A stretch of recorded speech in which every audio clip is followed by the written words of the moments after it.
नमस्कार बंधुरा आमी बलराम ল্যাবরেটরি স্টাডি চ্যানেলে আপনাদের স্বাগত। আজকে আমরা EM200 মেশিনের কিভাবে একটা স্যাম্পল রান করতে হয় আজকে আমরা এটার ব্যাপারে আলোচনা করব।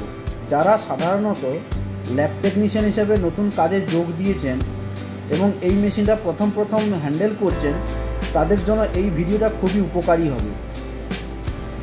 স্যাম্পল চালাতে গেলে প্রথমে যেতে হবে পেশেন্ট এন্ট্রিতে। পেশেন্ট এন্ট্রিতে যাওয়ার পরে প্রথমেই পড়বে স্যাম্পল আইডি। স্যাম্পল আইডিতে আপনি স্যাম্পল আইডি 1 2 3 4 করে যে কোনো একটা দিয়ে শুরু করতে পারেন, তারপর মেশিন পরপর ওটা নিতেই থাকবে। যদি ইমার্জেন্সি স্যাম্পল চালাতে হয় ইমার্জেন্সি টিক মেরে চালাতে হবে। যদি স্যাম্পলে বারকোড থাকে তাহলে বারকোডে টিক মেরে সেটা রান করলে মেশিন অটোমেটিক্যালি নিয়ে নেয় যে কী কী টেস্ট আছে। আমরা এখানে ম্যানুয়ালি চালাবো, আমাদের বারকোড সিস্টেম নেই, তো বারকোড সিস্টেমটা আমি তুলে দিলাম। এখানে গ্রুপ 1 পজিশন, স্যাম্পলে সবসময় পজিশন দিতে হবে যে কোন পজিশনে স্যাম্পলটা চালাবো। এখানে আমি দিলাম 1 নম্বর। দেওয়ার পরে এখানে আছে সেরাম।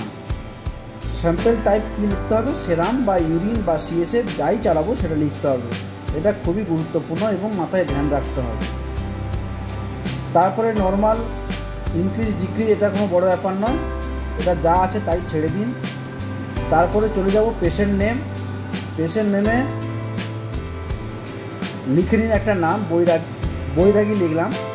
তারপরে কী কী টেস্ট চালাবো সেইগুলো আমাকে লিখতে হবে। যদি LFT চালাই তো LFT প্যারামিটার আলাদা আলাদা করে লিখতে পারেন, বা LFT সিলেক্ট করলেই সবগুলো প্যারামিটার চলে আসে। আমরা এটা করে রেখেছি, এটা করা যায়। লিপিড সিলেক্ট করলেই cholesterol, HDL, LDL, VLDL, TG সব চলে আসে। এইভাবে আমরা প্যারামিটার সিলেক্ট করার পর নিচে সেভ অপশান আছে, সেভ অপশানে গিয়ে আমরা সেভ করব। সেভ করলে এটা সেভ হয়ে যাবে। যেহেতু অলরেডি 1 নম্বরে আমাদের সেভ করা আছে স্যাম্পল, সেই জন্য এই নাম্বারটাই নিচ্ছে না।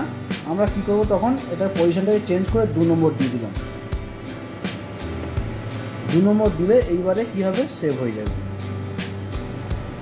সেভ হয়ে গেল। তাহলে এখানে আসলে কি দেখাচ্ছে, এখানে 1 নম্বরে অলরেডি সিলেক্ট হয়েছিল ওটা দেখাবে। 2 নম্বরে আমরা এক্ষুনি সিলেক্ট করলাম, এটাও দেখাবে। তারপরে আমরা এখানে স্টার্ট বাটনে গিয়ে এখানে স্টার্ট করব। পাশেরটা পজ, সেকেন্ডটা হচ্ছে স্টপ।